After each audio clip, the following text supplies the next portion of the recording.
Hola a todos, hoy continuamos con nuestras lecciones correspondientes a Geometría 2, Geometría del Espacio. Vamos a continuar con la unidad 2, que es ángulos en el espacio. Bien, hoy vamos a recordar brevemente lo que vimos en la clase anteriores con respecto a ángulos en el espacio. Vimos lo que es un ángulo diedro, que es una porción del espacio. Vimos sus elementos, vimos algunos teoremas, propiedades relacionadas a la misma y también algunas aplicaciones. En ese contexto, hoy continuamos con el desarrollo de la unidad y vamos a ver lo que es un ángulo poliedro. Antes de comenzar a ver la definición de ángulo poliedro, vamos a definir lo que es una superficie poligonal. Una superficie poligonal está formada por una recta que se mueve de tal forma que uno de sus puntos sea fijo y el otro punto que define a la recta se mueva de acuerdo a un polígono. En este caso sería un polígono abierto, entonces se tiene una superficie poligonal abierta. También el polígono puede estar cerrado, entonces tenemos una superficie poligonal cerrada. Bien, con este concepto vamos a ver lo que es un ángulo poliedro. También se define como una porción del espacio, pero que está delimitada por una superficie poligonal. Y tiene estos elementos. Tiene un punto que se llama vértice vértice del ángulo poliedro. Tiene estas semirrectas que se llaman aristas del poliedro y ellas también delimita una superficie plana denominada cara. Entonces tenemos caras, tenemos vértice, tenemos arista, que son los componentes principales de un ángulo poliedro. Bien, otro importante a determinar, aparte del ángulo poliedro, son los diedros que forman parte de este ángulo, que está compuesto por dos caras que tienen una arista, una recta en común. Entonces podemos identificar en un ángulo poliedro el ángulo en sí, que es un ángulo en el espacio, luego los diedros y luego en las caras también están determinadas eh, el ángulo. El ángulo plano sería un ángulo rectilíneo. El diedro es un ángulo del espacio y el triedro o poliedro es un ángulo también del espacio. Tenemos esta clasificación de acuerdo a las medidas de sus caras. Es escaleno cuando tiene sus caras, dos caras diferentes, ¿verdad? Escaleno cuando todas sus caras son diferentes. Isósceles es cuando dos caras tienen la misma medida. Equilátero cuando tienen todas sus caras de igual medida. Estamos hablando de caras, pero se miden en grados, ¿verdad? Son ángulos. Cuando se tiene, esta también es otra clasificación, se tiene un ángulo rectángulo cuando hablamos de triedro. Triedro rectángulo cuando uno de sus ángulos mide 90 grados, ¿verdad? Una de sus caras mide 90 grados. Birrectángulo cuando dos caras tienen 90 grados. Y trirrectángulo cuando las tres caras miden 90 grados. Bien, tenemos también la relación entre las caras expresada en este teorema que dice que en todo triedro, una cara es menor que la suma de las otras dos y mayor que su diferencia.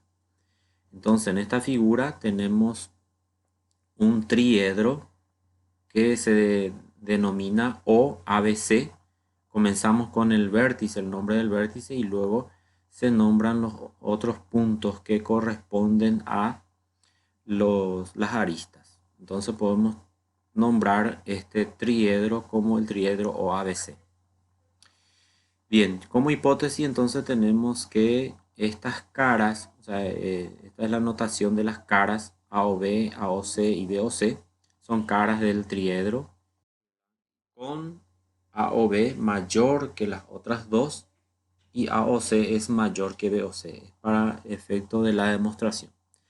Y como tesis tenemos que la cara AOB es menor que la suma de las otras dos y también la cara AOB es menor que la diferencia de las otras dos caras.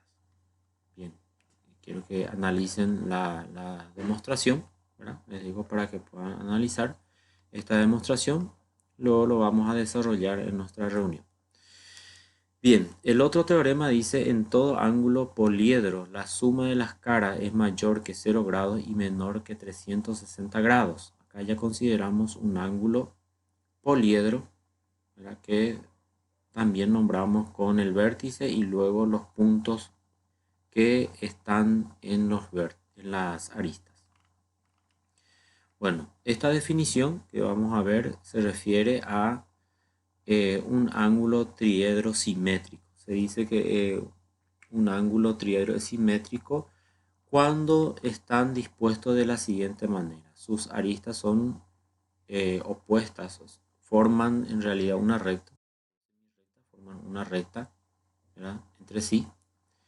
Y también otra condición que se debe cumplir es que aparte de que sean opuestas, ¿verdad? De hecho que uno ya puede ver ahí que los ángulos son opuestos por el vértice. Si recordamos geometría plana, vamos a ver que los ángulos son opuestos por el vértice, por lo tanto son de la misma medida y eso nos ayuda a entender mejor esta definición.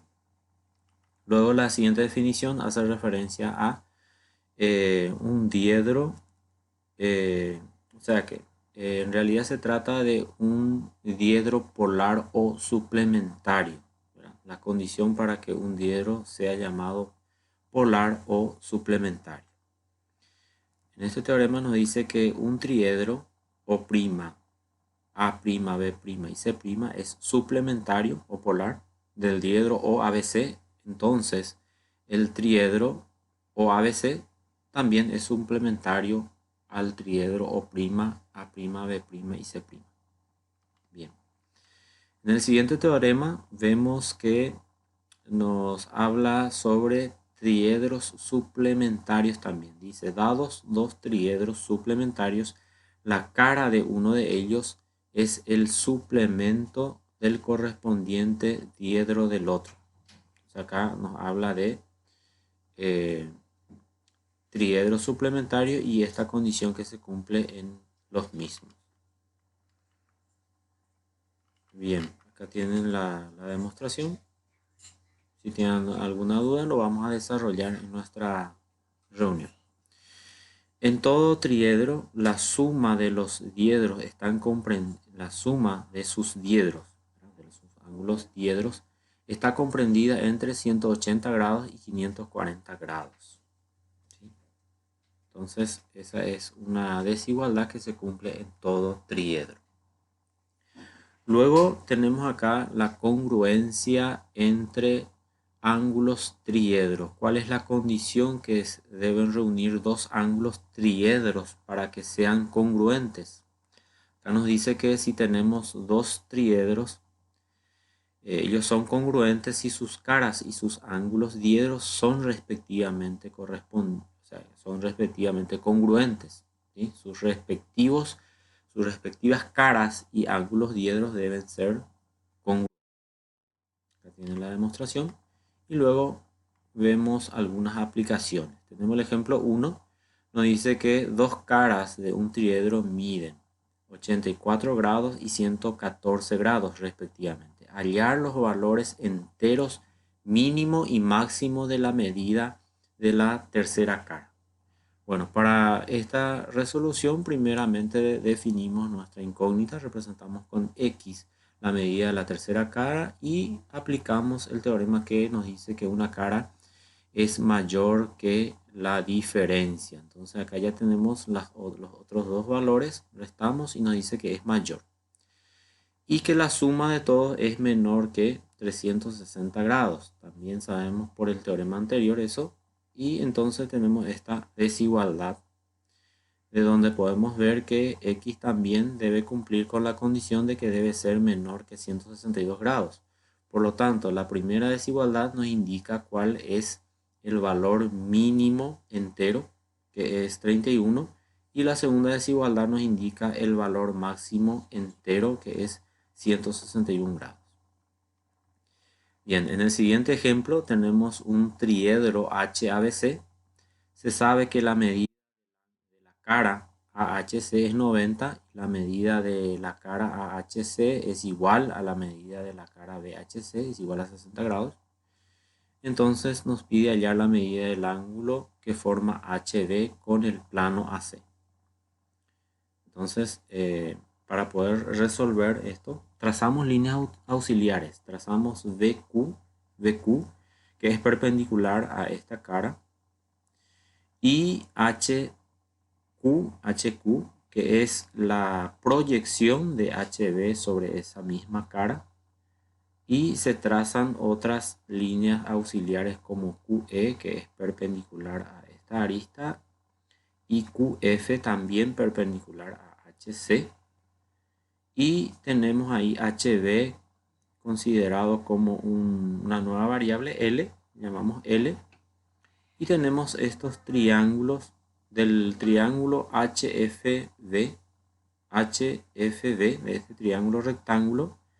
Sabemos que HF es la mitad de L y en el otro triángulo también es la mitad de L.